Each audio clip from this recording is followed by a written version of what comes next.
Yes, right, and this is Woody Close. And Virginia. And we're transcribing, as usual, directly from the kitchen of our home county, New York. And on Monday, if it's a nice day, Virginia, I think we will do our little chat from the terrace.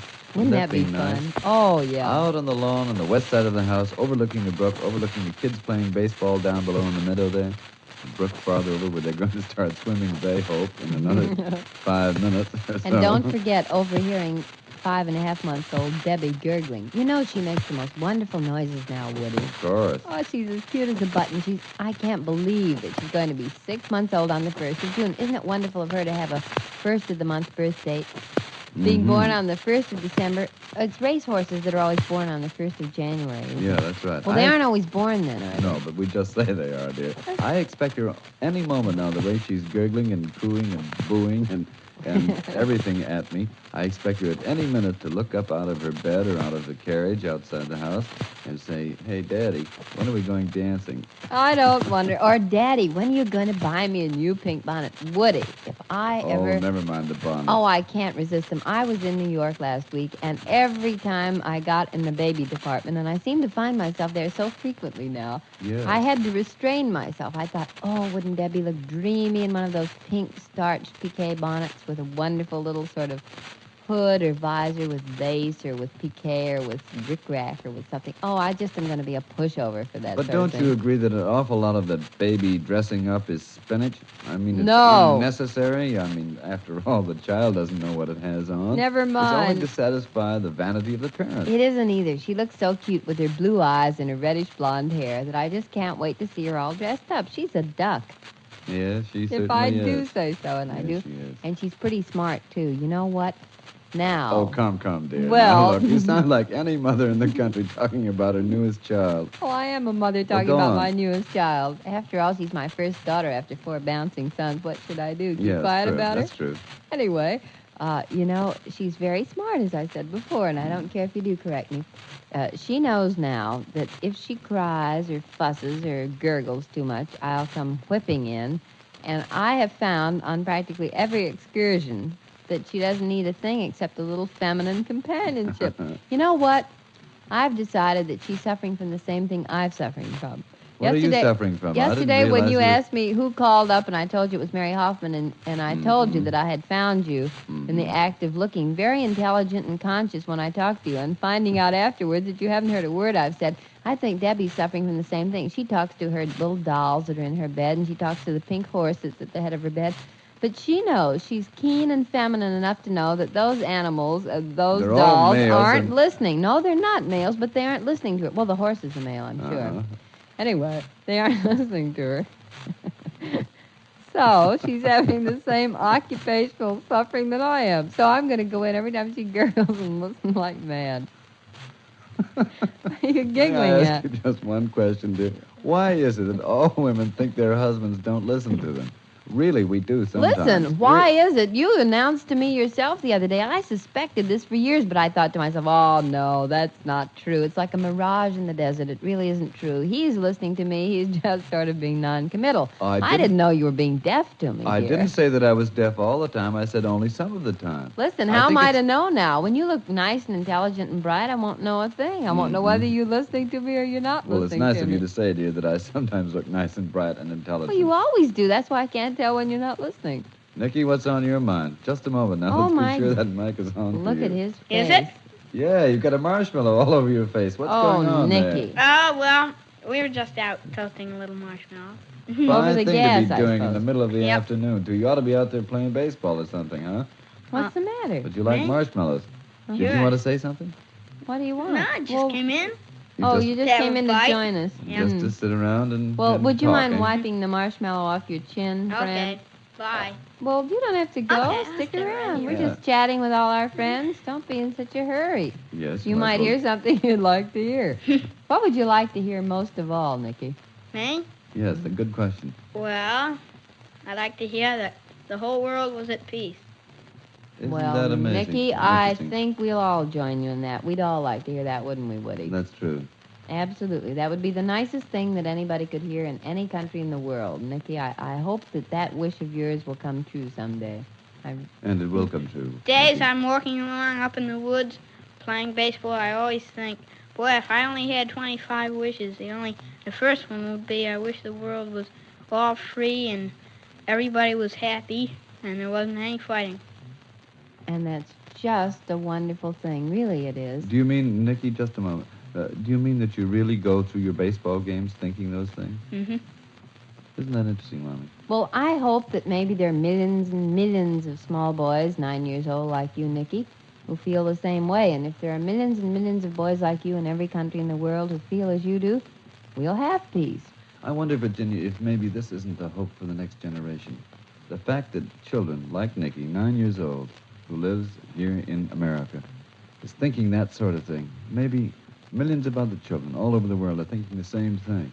And that is why, in the following generation, if we haven't been smart enough to stop this warring business, maybe they will be. Because they're thinking about it from the time of this age. Why, certainly. I think that every child who has seen anything or heard anything, as all of our children have seen and heard and haven't even been through it, will wish the same thing. Mommy, Yeah? we have a little French girl in our room. Yeah? She came from France. She used to live in a farmhouse, and she could hear the Germans and Japs bombing in the Not cities. the Japs, Not the honey. Japs. No, She the could hear Germans then. She could? Mm-hmm. Did she just come to your class at the Central School? Yes. What's her me? name? Jeannie Wilmer. Jeannie Wilmer. And how old is she? I don't know. Well, does she talk with, does she talk She French? talks Does with an English accent. She does? Did she go to England during the Well, war? she was little. She was brought up in France, and then when they started bombing, her parents took her to England to be safer. And so she learned in 6 months. She learned English and came over here. Now she's living here. Well, and do you like to talk to her? I never see her much. Well, how Miss do you... Leinhardt, our music teacher, she asked her if she would sing a French song for us. Did she? Did she? No, shy. Well, you know a French song, don't you? Do you know No. her? Frere Jacques? Mm-mm. Don't you know remember Frere that? Jacques? Oh, do you know Frere Jacques? Kevin, do you Kevin? remember Frere? I know a French song. Well, do you think that toasted marshmallow on that fork is going to interfere with you and your French song? I have a feeling it is. Well, what's your French song, Kevin? It's called the French Market Song. The French Well, Market song. well, how's Can it you go? sing it? Eh la la, eh la la. Oh, I don't know the tune. All right, I thanks. know the words though. Well, you. that's fine. Eh la la is fine. Probably the vegetable man in France would at least stop if you went eh la la at him. I don't What know. does that mean? Hey there? Well, I don't know. It doesn't sound like any word I've heard. But, of course, all I know is pass the butter, and I am feeling fine, and it makes warm in this room. You know, it's a wonderful thing to think, Virginia, that here we are in America, and over in France, which Nicky has just been talking about, they're doing, I think, more or less on the farms, the same things that we are doing today here on our farm. Absolutely. We are plowing, we are seeding, we are finally planting. Well, and there's a wonderful thing about the soil that makes men more or less brothers under the skin, I think. I don't know whether farmers ever get mad at each other or not, really, but they shouldn't, because anybody can have the feel of the soil in his fingers and see the open sky over his head and look at a tree and hear a bird. He can't be angry at anybody, you know? I know, Woody. And, you know, you've kidded me ever since we bought this farm a year ago or more now. You've sort of teased me and twitted me, having been a cliff dweller all my life and a city gal. But I found myself in the garden yesterday afternoon. Well, I was picking... No, I wasn't picking. I mustn't tell you what I was doing. I was breaking branches of lilacs, you know. Should you break them or cut them? Well, you should cut them. Oh, boy. Right I heard in the you should desk, break them. If you'll forgive me, in the desk, which is this place where I keep all of my special tools. Yes, I don't know how dear. they get there, but they always land there. There is a pair of pruning shears. Use Is them. that what... Well, I looked all over the house, and you weren't here, and I thought, oh, where does he keep those things? And I thought probably the children got into them, and I was in a terrible hurry to get my lilacs in. And, of course, our bushes are in full bloom, and they look perfectly beautiful. So I went out and snapped the branches off, because I thought that might be a fine way to do it.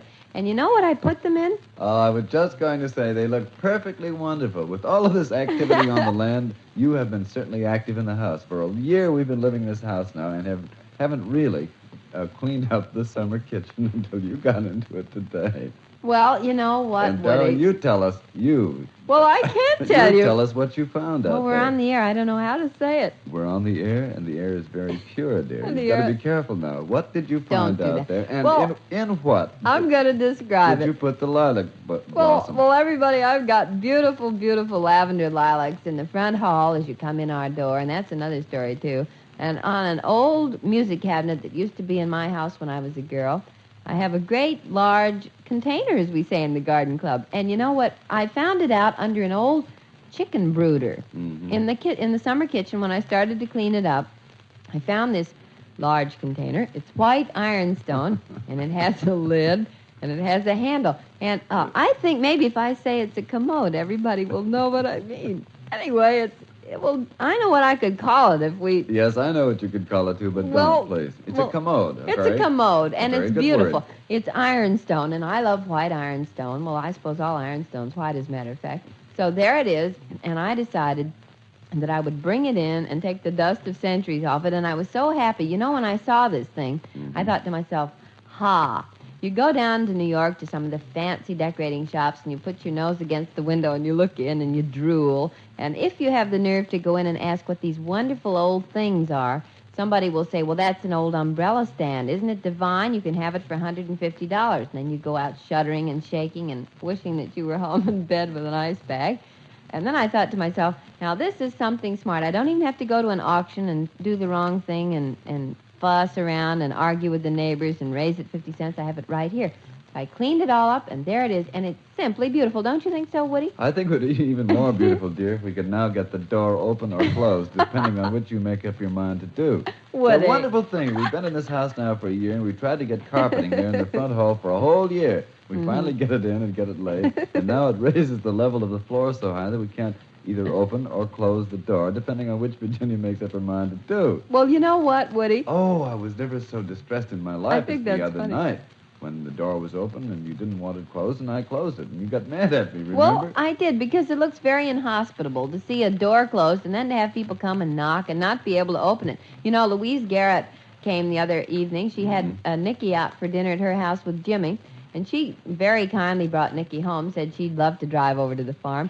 And I heard banging and knocking and lots of confusion and a conference on the other side of the door. And Louise is pulling on the knob and pushing on the door, and I'm at the other side shouting and yelling. And I said, Louise, I hate to tell you, but we just had some carpeting put down, and I can't open the door. She laughed and screamed. I guess she thought we were boarding it up against visitors. I'll tell you right now, before we go any farther, Virginia, that is not going to be a job for me. That's a very tricky carpentering job, and I'm just a little bit scared of it. I'm as scared of fixing the door, trying to saw off the bottom of it, and put a new saddle in as you are of leaving the door open at night. Yes, but what are we going to do? What are we going to do if Tom arrives? You told me to invite Tom. You said any old beau of yours is an old beau of mine. Invite him to dinner on Saturday. And I told him when he called up last night that you'd love to have him. Now, what's he going to think if he comes to the front door and we can't even open it? It's a fine thing. It's a fine thing. I think it's a very good thing if we can't open it. Let him go around to the back door. I have to come in the back. The children come in the back. Why can't Tom? And I was going to say it's a wonderful thing that this man, whom you haven't seen for how many years? 12 years, 13 years, suddenly comes out of the Middle West from St. Louis, and he comes to New York just on a convention, the way a lot of people come to New York. And all of a sudden, he comes back into our life. Well, all right. He's not going to come into our life if you don't get the front door sawed off, because, you know, in St. Louis, he's a city man like I was a city girl. And we're used to going to the front door when we're going out to dinner. And if he comes to the front door and it's all locked up and we say, sorry, bud, we can't open it, what's he going to think? Or are you kidding? Did you invite him or didn't you? Well, you told me to invite him, so Well, did you or didn't you? You knew that I didn't want him for the weekend. No, that wasn't the way I heard it. You said, Virginia, invite him to dinner. Is he coming or isn't he? He's coming. He's coming tomorrow night to dinner. You told me to. All right, don't look so surprised. Dear. I'm sorry, we've got to get off the air. Goodbye, everybody. I'm not sorry. This is Woody Klose. And Virginia. We're transcribing directly from Echo Valley Farm. Goodbye. See you Monday. Goodbye.